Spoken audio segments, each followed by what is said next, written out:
Shalom Ubrajot para todos los estudiantes de Aprendamos Torah.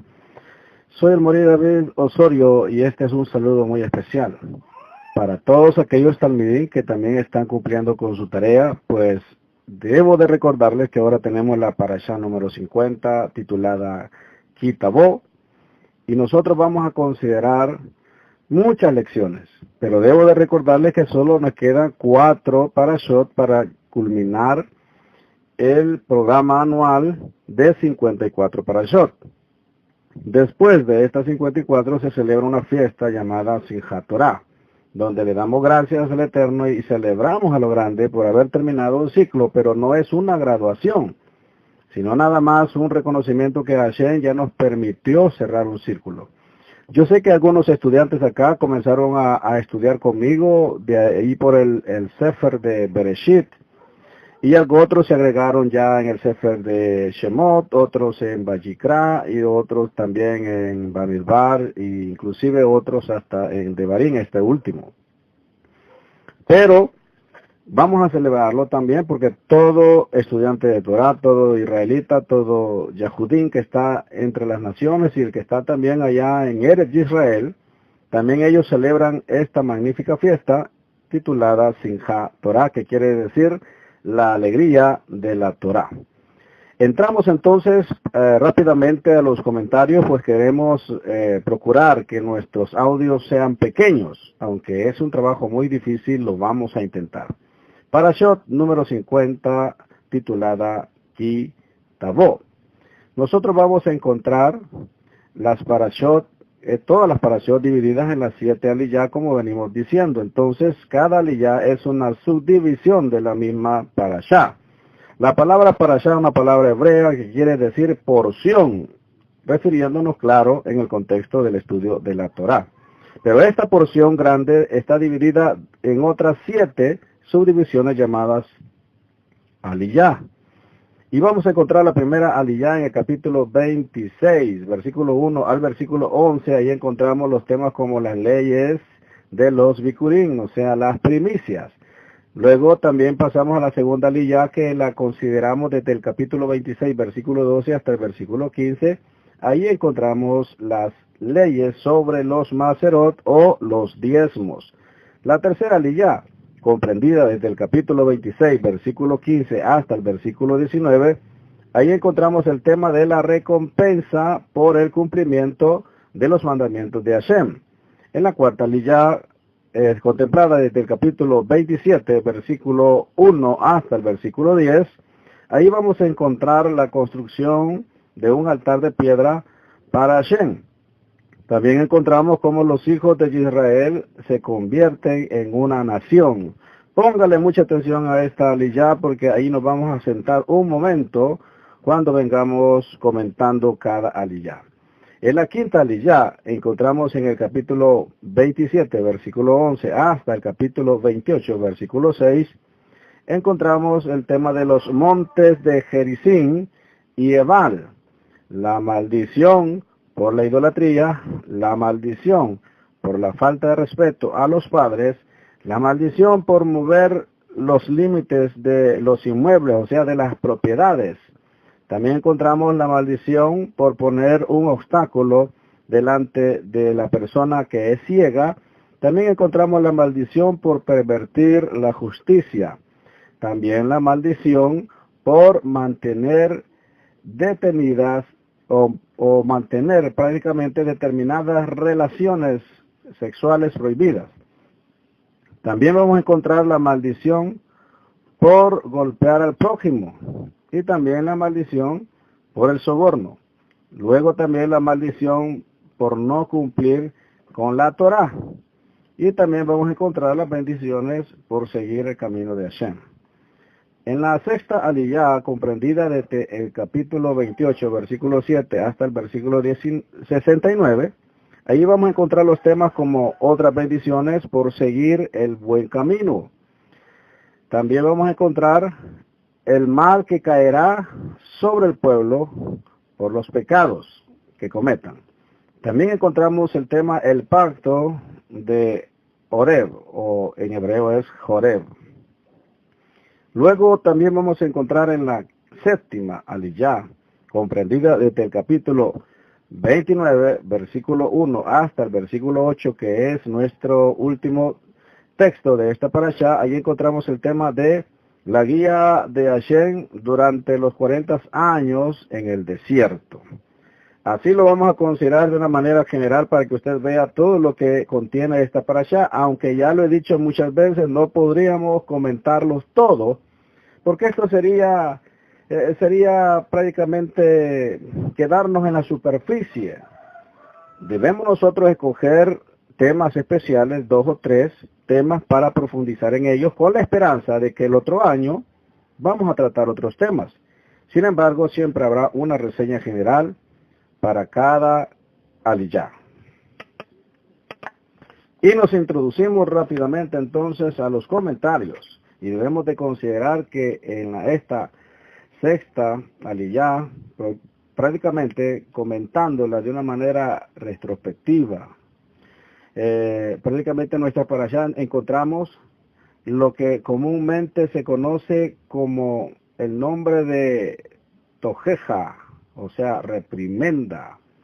En estos versículos Moshe Rabenu le advierte al pueblo de Israel sobre todas las maldiciones que recaerían sobre ellos como castigo en un futuro alejamiento del camino de Hashem, o sea, por alejarse de Hashem. Pero las palabras de Moshe no fueron una profecía, sino solo una advertencia, pues la elección no era de Moshe, y mucho menos del Creador. Los únicos que decidieron o deciden y van a decidir siempre en lo que ha de pasar, si serán acreedores a todas las bendiciones prometidas a quienes escuchan la voz de la Torá, o a todas las maldiciones destinadas a quienes las puedan transgredir, son solamente cada uno de los individuos del pueblo de Israel. O sea, Hashem no te va a destinar para que seas malo y te vaya mal, y como muchas personas lo pueden entender, sino que Hashem está esperando el conjunto de decisiones que tú vas a tomar, que éstas te llevarán a un destino. Recordemos que todas las decisiones son vehículos. Realmente nosotros estamos donde estamos y como estamos, porque fueron nuestras decisiones quienes nos trajeron hasta acá. Debemos de recordar también el pensamiento que nosotros estamos cerca ya del día del juicio, Yom Teruah, y debemos de hacer reflexión, y debemos de aceptar, porque Hashem no te va a perdonar si tú le sigues echando la culpa a medio mundo. Hashem te va a perdonar cuando tú digas, yo he pecado, yo he fallado, yo he transgredido, porque mía es la vergüenza y es la confusión. Mía es la derrota, pero tuya es la verdad y tuya es la justicia, porque nosotros hemos pecado, nos ha sobrevenido todo este mal. Entonces nosotros vamos a considerar desde la primera aliyah, para hacerlo todo en orden. La encontramos, como ya lo dijimos antes, desde el capítulo 26, versículo 1 hasta el versículo 11, ahí encontramos las leyes de los bikurim. Cuando hablamos acerca de esta ley, de esta misma interesante, que debemos de ponerla en el contexto correcto. ¿Por qué decimos en el contexto correcto? Porque así a simple vista se podría decir que esta misma tiene una cláusula que es prácticamente territorialidad. Quiere decir que Hashem está señalando que solamente se deben de cumplir allá adentro y que las demás naciones no se puede cumplir.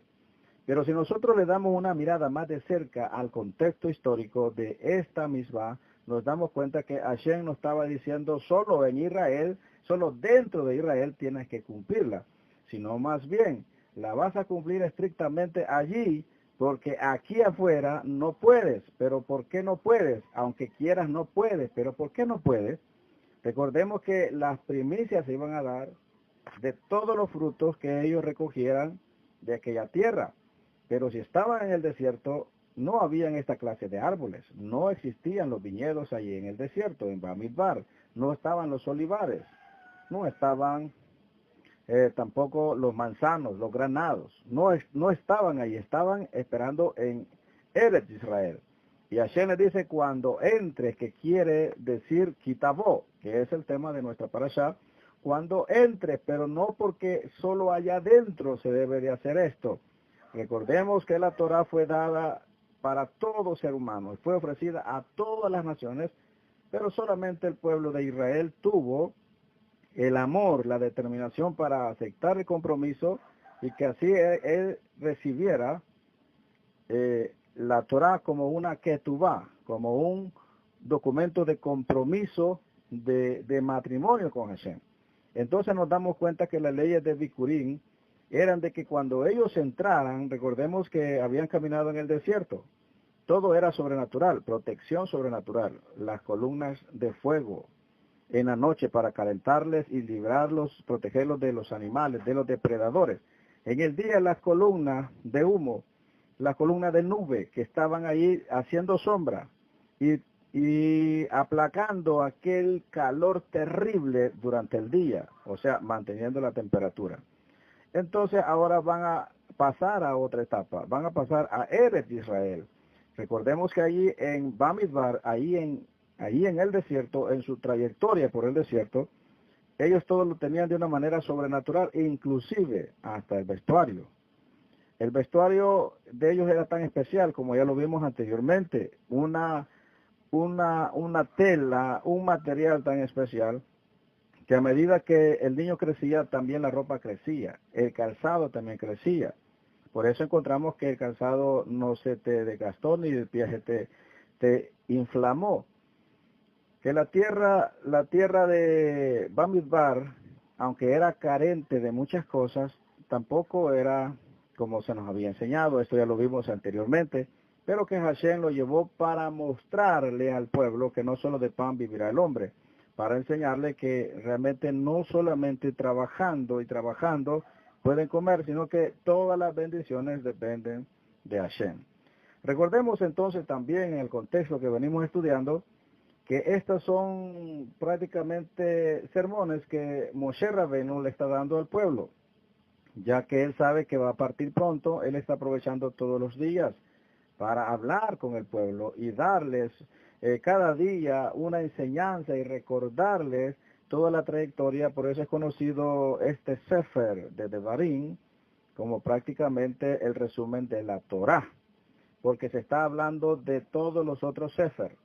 Pero ahora volvemos nuevamente y nos enfocamos en Bikurim. Entonces ustedes van a agarrar las primicias de la tierra, lo que produce la tierra, y la traerán a Hashem, su Elohim. Ahora, ¿por qué le está pidiendo las primicias? Está pidiendo las primicias porque de esta manera el pueblo iba a estar reconociendo que era Hashem el proveedor de todo. No solamente de la tierra, sino de los árboles, y no que también de que el árbol diera fruto.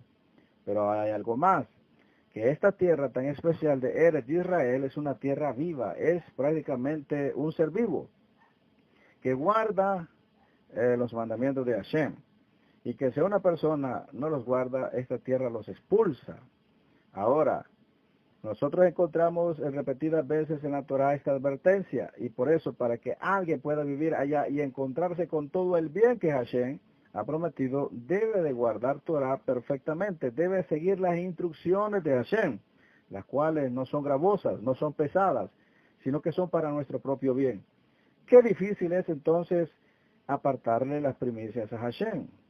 Qué difícil le fue para el pueblo entrar a la tierra y cosechar realmente viñedos que ellos no habían sembrado, en olivares que tampoco habían plantado. Ellos llegaron a ocupar casas y ciudades que ellos no habían edificado. Pero ahora con respecto al fruto, van a recoger lo primero que recojan, eso lo van a traer a Hashem para reconocer su bondad. Pero recordemos las palabras también del rabino Shaul de Tarso en el Brit Hadashah, conocido como en el Nuevo Testamento, que él nos dice que si las primicias son santas, lo será el resto de la masa. Entonces quiere decir que Israel tenía que reconocer a Hashem como también el que gobierna la naturaleza, el que provee todos los medios. Él no solamente agradecerle por los medios, sino que Él es el que provee los medios. Y Él es el que está prácticamente atento a todas nuestras necesidades. Ahora, pero este es un principio que no es solo aplicable allá, porque alguien puede decir, mire, está hablando de territorialidad, quiere decir que solo adentro se puede cumplir. No, no, no. y de qué otra manera lo hubiera podido cumplir, se hubiese podido cumplir afuera, o sea, antes de entrar. Si antes de entrar estaba en el desierto, Hashem no podía pedirle primicias de frutos porque no habían frutos. Pero sí, estos principios son aplicables en toda época y en toda cultura, en toda nación. Porque cuando nosotros apartamos las primicias, estamos reconociendo a aquel que nos ha provisto todo. Esto lo hacía nuestra matriarca Sara, esposa de Abraham Avinu. Nos dicen los Midrashim que cuando ella iba a hacer el pan, ella apartaba las primicias para Hashem. Ahora alguien me puede decir, si esta mujer, esta Sadeket, apartaba, nuestra matriarca apartaba las primicias, ¿a quién se las daban? Si estas primicias eran apartadas solamente para el Cohen. ¿Y quién era el Cohen en ese tiempo? En ese tiempo el Cohen era Shem, conocido en la Reina Valera como Sem, el hijo de Noah. Él era el Malquisadik. Entonces se la llevaban a ellos y nos damos cuenta que no había levitas. No habían nacido los levitas. No había templo. Solo estaban los sacerdotes. Como ya lo venimos hablando, que ahora esto se hace bajo el orden sacerdotal de Malquisadik. Y si alguien quiere más información debe leer carta a los hebreos, la cual está muy detallado acerca de este ministerio, de este orden sacerdotal. Ahora bien, pero esto es aplicable no solamente a las masas, también es aplicable también a las ventas, también es aplicable a las cosechas, es aplicable también a los animales. Esta misma es aplicable a todo. Y para tener un apoyo más textual, más bíblico, vamos a considerar lo siguiente. Y el texto que vamos a poner bajo la lupa para que entendamos que esto es aplicable a todos los bienes, lo encontramos en el libro de Proverbios capítulo 3. En el versículo 9 dice así: honra a Hashem con tus bienes y con las primicias de todos tus frutos. Ahora bien, vuelvo a leer capítulo 3 de Proverbios, versículo 9, y luego vamos a leer el 10. Dice el 9: honra a Hashem con tus bienes. No está diciendo específico, bienes, y con las primicias de todos tus frutos. Versículo 10. Y serán llenos tus graneros con abundancia, y tus lagares rebosarán de mosto. Este texto nosotros lo encontramos para que entendamos entonces que el principio de las primicias no es aplicable nada más a los frutos de los árboles, sino que es aplicable a todo lo que Hashem te da. Hay personas que tienen la buena costumbre que cuando ya está pasando del año hebreo, del primer sueldo del año nuevo, apartan a Hashem una ofrenda especial, apartan esta primicia, aparte de los maserot, aparte de los korbanot. Ellos apartan para honrar a Hashem, pero cuando nosotros hablamos de maserot, korbanot, cuando hablamos de bikurim, que las bikurim son las primicias, los korbanot son las ofrendas y los maserot son los diezmos, alguien podría decir entonces como que se trata de que realmente a uno no le queda nada. No, de ninguna manera, sino que Hashem está queriendo que nosotros entendamos que no debemos de depender de lo que nosotros nos queda en la mano o lo que tenemos en la mano, porque lo que puede llegar a nuestra mano, a nuestra cartera, se termina porque es limitado, sino que dándole a Él lo que Él nos pide, que lo honremos con nuestros bienes y con las primicias de todos nuestros frutos, nosotros aprendamos a depender, no de lo que queda en nuestra mano, sino de lo que hay en la mano de Hashem, porque lo que hay en nuestra mano se termina. Pero lo que está en las manos de Hashem es inagotable porque es una fuente de berajot, una fuente de bendiciones que está allí para nosotros. Pero esto solamente se puede demostrar cuando nosotros cumplimos la Torah como se nos manda. ¿Y cómo se nos manda? A darle a Hashem las primicias, apartar las primicias del todo. Para más información sobre esto puede hacérmelas a mi privado y con gusto vamos a especificar. Luego vamos a pasar a la segunda aliyá que contempla desde el capítulo 26, versículo 12 al versículo 15, las leyes de los maserot. Y es aquí donde nosotros nos vamos a quedar un poco para explicar la diferencia entre los maserot. Porque la palabra maserot es una palabra plural del singular maaser. Maaser es diezmo, pero maserot es diezmos. Y encontramos en la Torah la palabra maserot, que quiere decir diezmos, dando a entender que más de uno. Para alguien le puede servir algo de sorpresa porque puede decir, nosotros estábamos cansados por tanta manipulación que hay en el Evangelio, porque realmente ahí le quitan los diezmos a la gente o lo obligan. Y aquí nos damos cuenta que no es un diezmo, sino que son 3. Alguien podría decir, quizás estábamos mejor en el cristianismo. Quizás debo de regresarme al cristianismo porque ya solo un diezmo, y aquí me están hablando de 3. Pero es porque la gente no ha entendido la Torah. Hashem no quiere despojarte de tus bienes. Hashem quiere realmente bendecirte a mano llena, pero te quiere enseñar los secretos de la Torah. Ahora vamos a hablar entonces más detenidamente sobre este texto que estamos considerando. Entonces vamos a considerar un apartado especial para hablar acerca de esta misma, que yo sé que muchos la quieren tener en claro para poderla practicar. Y algunos creo que inclusive para poder dilucidar cualquier duda que haya estado al respecto. Ya hablamos que algunas comunidades enseñan de que esto ya no se debe de hacer. ¿Por qué? Porque ya lo dijimos, no hay templo, no hay levita. Sin embargo, entendemos nosotros que la Torah es eterna y los principios son eternos, las costumbres cambian de los pueblos. En este caso, para nuestro pueblo dentro de Israel, cuando entrara a Israel, no debe entenderla usted que solamente en Israel, sino que cuando entrara. ¿Por qué cuando entrara? Ya dijimos, porque en el desierto no se les podía pedir este tipo de diezmo porque no habían cosechas. Para eso vamos a recordar un apartado de la Parashá Mishpatim, donde realmente está la misma de separar el maaser o el diezmo en el orden correcto y que está prohibido hacerlo en un orden diferente al que lo establece la Torá. Por ejemplo, nosotros encontramos en Shemot 22:28. Tu ofrenda de plenitud ni tu ofrenda líquida no demorarás, o sea, no te vas a tardar más. La misma es prohibitiva, que establece la prohibición de separar trumot y maserot. Vamos a considerar la palabra trumot. Viene de trumá, que era la primera separación que se hacía de una ofrenda, era como una primicia que se daba al Cohen, a la familia de Cohen Gadol. Y la palabra trumot es la palabra plural. Trumá es singular, trumot plural. Entonces, cuando hablamos de los maaser, maaser es singular, maserot es plural. Entonces, entendemos como maserot diezmos. O sea, entonces la prohibición de separar trumot y maserot de la cosecha en orden distinto al que lo encomendó la Torá. Encontramos la obligación de separar del trumot y el maserot comienza cuando se ha terminado el proceso de trabajo de campo que se realiza con los granos de trigo, ya dejándolos listos para su consumo.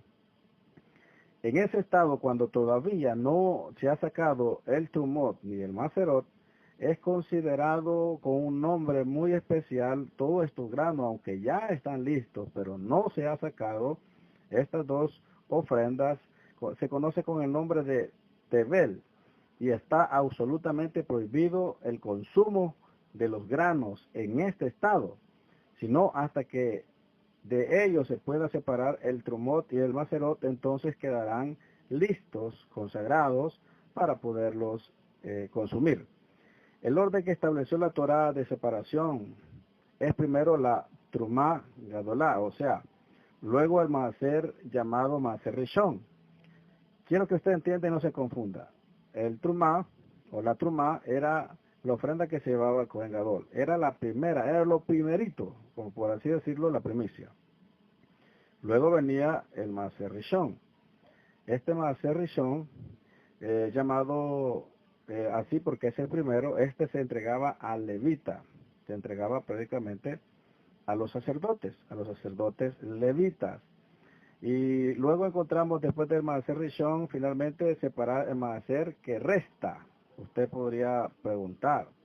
Después del Maaser Rishon, o sea, el primer diezmo, se separa el otro Maaser, el que resta. Y vamos a ver a qué se refiere con esto, al que resta. El Maaser, estamos hablando llamado el segundo Maaser. El segundo Maaser es prácticamente el que se ocupa para la fiesta. Esto es importante que usted lo sepa. Hay tres clases de Maaserot. El primero, Maaser Rishon, Maaser Shemi y el Maaser Ani. Vuelvo a repetir. Maaser Rishon, Maaser Sheni y el Maaser Ani.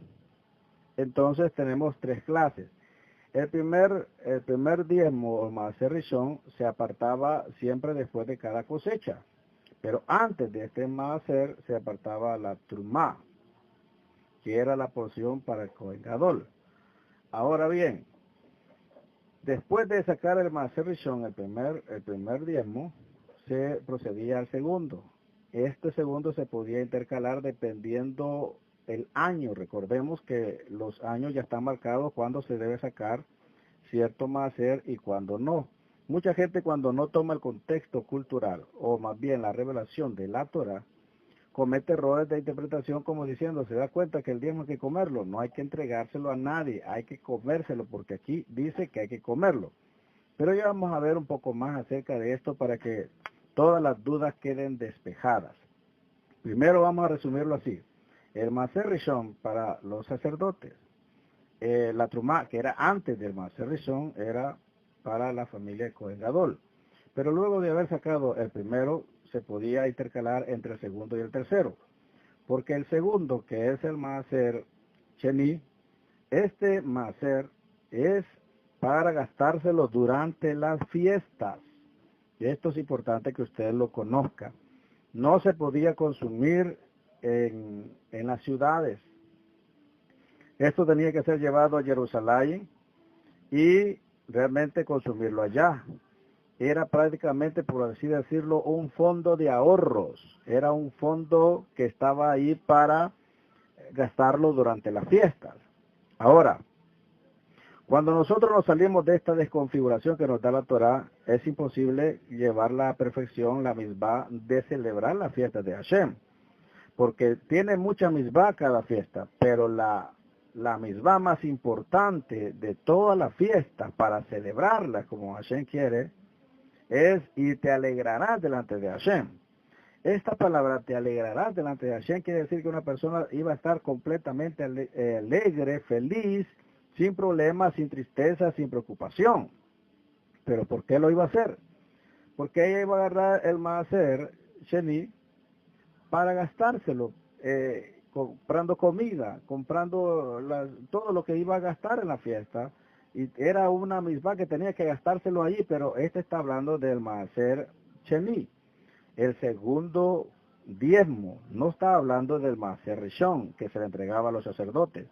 Pero luego había un tercero, el Maaser Ani, que este ya lo vamos a ver a continuación para que usted conozca un poco acerca de la diferencia. Hablando entonces del Maaser Rishon en orden, finalmente separar el Maaser que resta, llamado el segundo Maaser, o el Maaser del pobre, dependiendo del año de la cuenta de Shemitah. Se le llama Shemitah al conteo, al ciclo de 7 años de la producción agrícola. Óigame bien, producción agrícola, 7 años. El séptimo año era el año Shemitah. En ese año realmente no se sembraba, no se cosechaba, se dejaba la tierra que descansase. Bien, la trumá debe ser entregada al Cohen, el Maaser Rishon al sacerdote levita, y el segundo Maaser lo deberán comer sus dueños, o sea, cada quien cuando apartaba esto, lo debe comer en Jerusalén, mientras que el Maaser Ani, que es el Maaser del pobre, lo entregarán al necesitado, como su nombre lo indica. Está obligada la persona de separar estas obligaciones de acuerdo a este orden. Oiga bien, no adelantándolo lo posterior y no atrasando lo anterior, como dice el versículo. tu ofrenda de plenitud, ni tu ofrenda líquida no demorarás. Entonces, el fundamento de esta misma es que al proceder de acuerdo al orden establecido por la Torá, no sucederán olvidos o errores. Lo que no será así en caso de hacerse de acuerdo a cualquier otro orden, ya que cuando las cosas se realizan de acuerdo a las pautas específicas permanentes, el error realmente, cuando no se sigue este orden, el error es frecuente. Y siendo que la separación de la trumot, estamos hablando de la primera que se separa antes de sacar el diezmo, y los maserot, que son los diezmos, algo muy importante para la conservación de nuestras vidas como estudiantes de Torah. Ahora, ¿cómo vamos a hacer explicado esto posteriormente con la ayuda realmente del Eterno?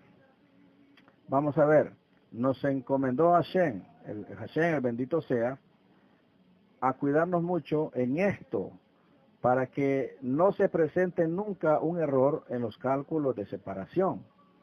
La particularidad de la ley establece que según lo que explicaron nuestros sabios hablando de la Torah oral, en caso de que una persona transgreda y adelante lo que no debía ser adelantado, lo que hizo ya está hecho y no deberá mezclarlo todo y empezar las separaciones nuevamente por segunda vez. Usted debe considerar entonces que en este apartado estamos considerando los tres maserot.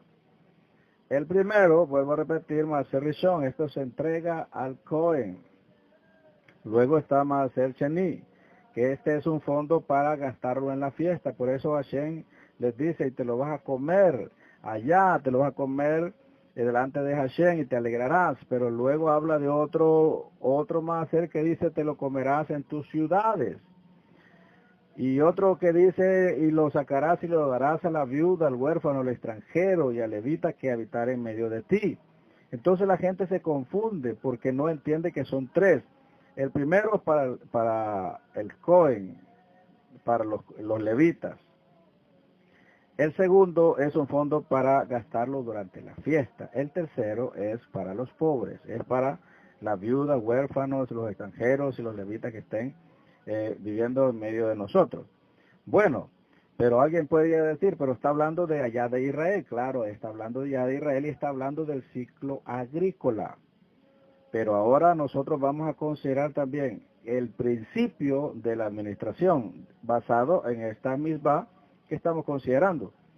Ahora, ¿por qué vamos a considerar este como principio? La razón es que usted no se alegra, no puede alegrarse en la fiesta, usted no está cumpliendo la misma. Puede haber todo en la mesa. Puede hacerlo a la hora específica, en la fecha específica y tomando todas las normas, reglas de Kashrut. Puede usted realmente cumplir todas las alajot. Sin embargo, si usted no se alegra delante de Hashem, si usted no está feliz, usted realmente se ha quedado imposibilitado de cumplir la alajá más importante, la misma más importante para celebrar una fiesta agradable a Hashem, que es y te alegrarás, y te alegrarás delante de Hashem. ¿Por qué decimos que se impide?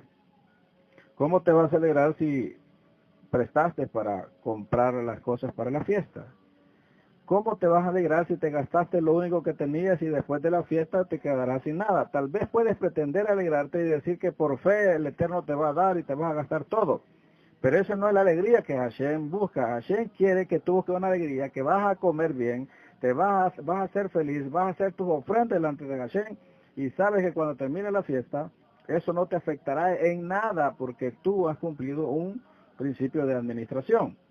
¿Qué quiero decir? Que si cada uno de nosotros apartáramos el Maser Rishon y apartáramos un fondo para las fiestas, cada vez que hay pago, cada vez que hay una buena venta, cada vez que llega dinero, ganancias a nuestra mano, cuando se llegase en la fiesta nosotros tendríamos un fondo apropiado. Pero no hay que confundirse, el Maser Rishon es siempre. El Maser Sheni y el Maser Ani no es siempre. En el ciclo de por ejemplo, hablamos de la Shemitah, hablamos de que hay uno que se debe sacar en el tercer año y en el sexto. Pero los demás se podían sacar en los años restantes. El 1, el 2, el 4, el 5.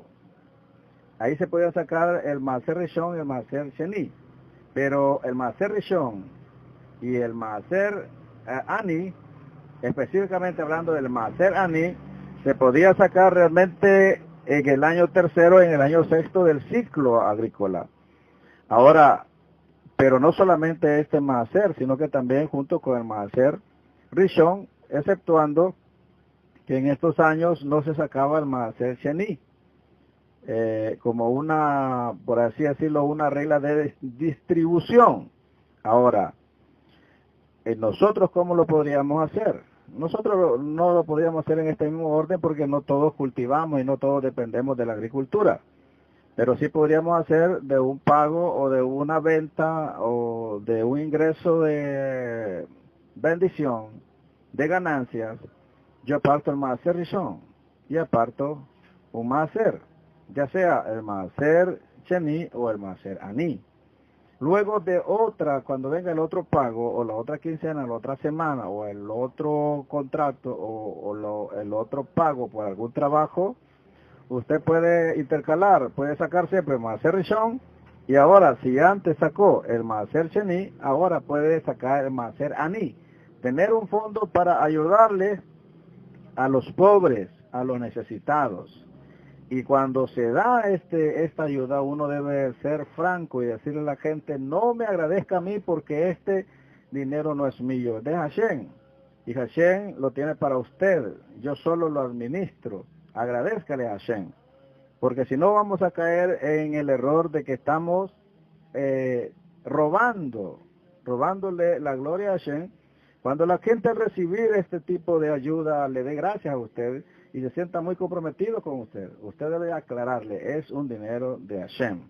Así es que aquí vamos a llegar con respecto a esta aclaración y luego vamos a continuar con otros temas importantes de esta parashá. Como una forma de acotar a esto que ya venimos hablando de los Maaserot, debemos de saber que seguramente nos vamos a encontrar con detractores que nos dicen o nos van a querer forzar a que entendamos que la misma de los Maaserot ya no está en función porque no hay templo y no hay levita, y que esto fue una artimaña de los pastores evangélicos para lucrarse. Pero hagámonos una pregunta. Si nosotros modificamos la Torá, ¿no será que estaremos cometiendo el pecado de quitarle o de agregarle a la Torá? Si nosotros queremos cumplir con la Torá, debemos de buscar los principios, porque estos son los que permanecen, porque si nosotros buscamos los principios del Maaserot, nos damos cuenta que se remontan antes de la entrega de la Torá. Con la vida de Abraham Avinu, como ya lo dijimos, y los patriarcas que también ellos cumplieron esta misma, nosotros también como hijos de Abraham debemos de cumplirla. No la cumplimos a la perfección porque no está el templo, es cierto, pero la estamos practicando al principio. ¿Y por qué es de practicar el principio? Para que cuando ya estemos en la tierra de Israel, a nosotros ya no nos cueste esta práctica, sino que venimos practicándola. Con la carencia que tenemos, con la dificultad que tenemos, pero lo estamos llevando a cabo. Siempre con la luz de la Torá. Por ejemplo, Abraham Avinu, ¿a quién le daba sus Maaserot? Se los daba a su moré de Torá. En este caso era Malquisadik. Por eso le entregó los Maaserot. Pero ¿a quién se los entregó Yitzhak? ¿A quién se los entregó nuestro padre Jacob? Siempre a Malquisadik. Pero hay una pregunta todavía más interesante que la Torá nos advierte, que no hay que llevar los Maaserot a cualquier lugar que nosotros veamos. Más bien los Korbanot, que son las ofrendas. Lo que él estipula en este Sefer de Devarim. Ahora la pregunta es, ¿y cuando el arca y el templo no estaba en Jerusalén, a dónde se llevaban los Maaserot? Esa es la pregunta. Y esta pregunta la quiero dejar suelta porque quiero que todos los estudiantes de Aprendamos Torah investigue, por favor. La Biblia da detalles tanto en los profetas como también en los libros históricos, en qué ciudades, en qué lugares estuvo el arca del pacto, que era la que representaba la presencia misma de Hashem. Recordemos que la presencia de Hashem comenzó en el Mishkan, en el tabernáculo de reunión, pero luego cuando entraron a tierra prometida, también como que aquello se fue desgastando, pero al punto que solo se menciona el arca, que el arca fue llevada a distintos lugares y estuvo allí. Ahora, ¿en qué lugares estuvo? Pero son dos preguntas, las voy a volver a repetir. Una es, y cuando no había templo en Jerusalén, cuando no había llegado todavía el arca a Jerusalén, ¿a dónde se llevaban los macerot, los korbanot? ¿A dónde se llevaban? La primera pregunta. La segunda es, ¿cómo se llaman los lugares donde estuvo el arca posando? ¿Cómo los narra la escritura? Son dos preguntas que las vamos a dejar sueltas para que usted, por favor, en su resumen, las pueda contestar. Hablemos rápidamente acerca de la tercera ley, donde nos habla de la recompensa por cumplir los mandamientos de Hashem. Nosotros sabemos que los mandamientos son para vida, son para que nos vaya bien. De hecho, están realmente dados para que funcionen perfectamente en Eretz de Israel, para que esta tierra que es Kadosh, tiene una altura especial sobre Kedusha, no la interrumpamos y ella no se halle obligada a podernos expulsar. Y pero esto lo encontramos nosotros regado por todas las escrituras, la bendición que es de seguir los mandamientos de Hashem, tanto así como el Salmo 1. El Salmo 1 nos habla de esta bendición de seguir al pie de la letra los mandamientos de Hashem. Ahora, nosotros vamos a encontrar en esto algo muy interesante y quiero que usted lo considere porque es algo muy letal que lo vamos a considerar a continuación.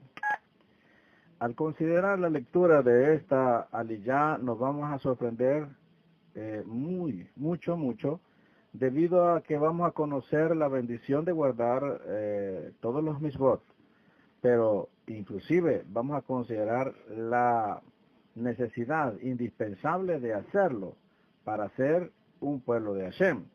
Cuando encontramos en este capítulo 26, versículo 15 de Devarim, dice: mira desde tu morada santa, desde el cielo, y bendice a tu pueblo Israel y a la tierra que nos has dado, como juraste a nuestros padres, tierra que fluye leche y miel.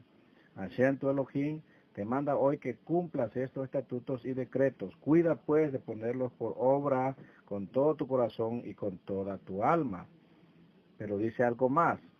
Dice el 17, has declarado solemnemente hoy que Hashem es tu Elohim, y que andarás en sus caminos, y guardarás sus estatutos, sus mandamientos y sus decretos, que escucharás su voz.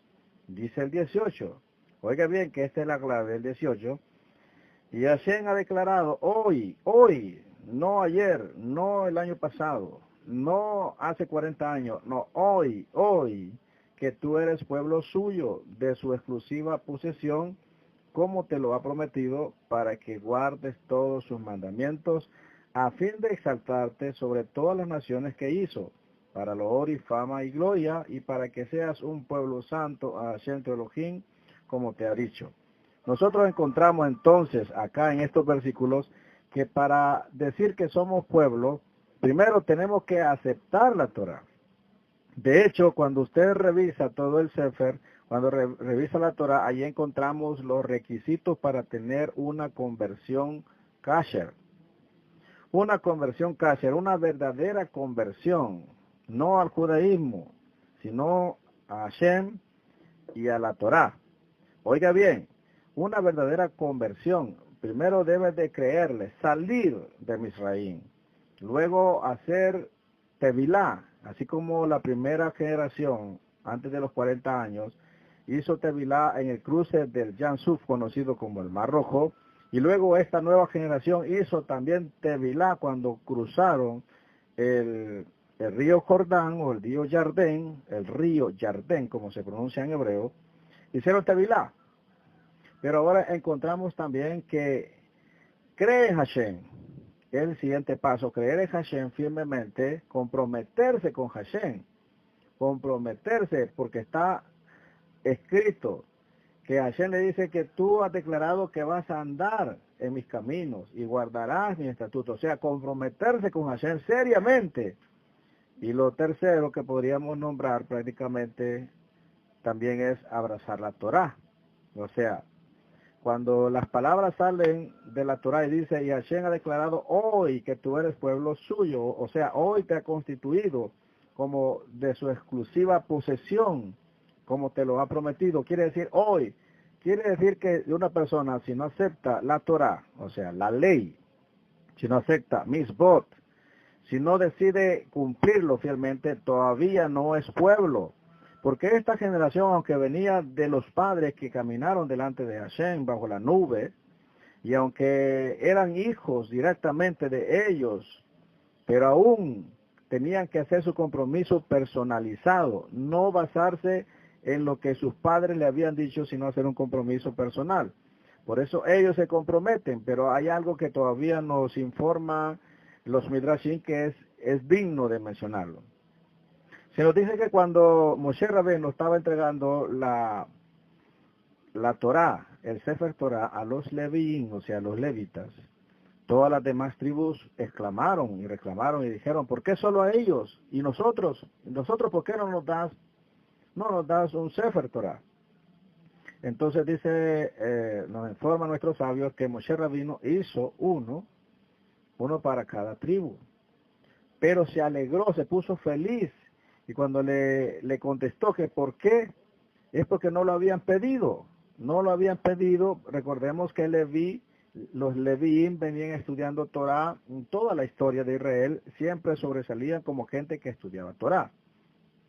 Pero hasta que el pueblo lo pidió, entonces Hashem se alegra y les da la Torah y les dice, ahora, porque ustedes lo han pedido, porque ustedes lo han anhelado y no se conformaron que otro lo tenga, sino que ustedes también quieren tenerlo, ahora son pueblo.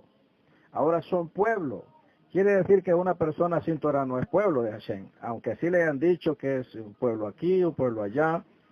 Una nación o un grupo de personas que realmente está sin ley, no es pueblo.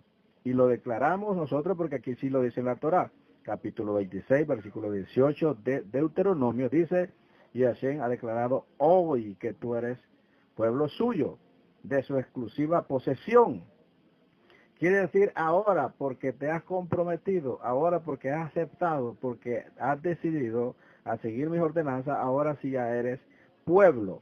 Ahí encontramos entonces en esta tercera aliyá esa verajá, esa bendición de seguir y cumplir los mandamientos de Hashem.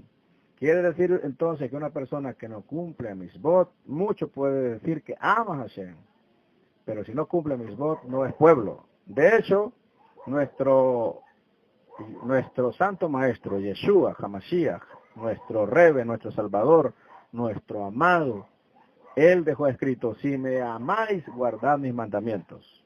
Esta palabra declara que solo cuando hay amor uno está decidido a guardarlo. Luego encontramos la información de la cuarta aliyá, que esto es muy sorprendente porque vamos a encontrar las maldiciones y las bendiciones, pero también vamos a encontrar aquí la construcción de un altar de piedra para Hashem. Los hijos de Israel realmente se convierte en una nación como ya lo venimos diciendo.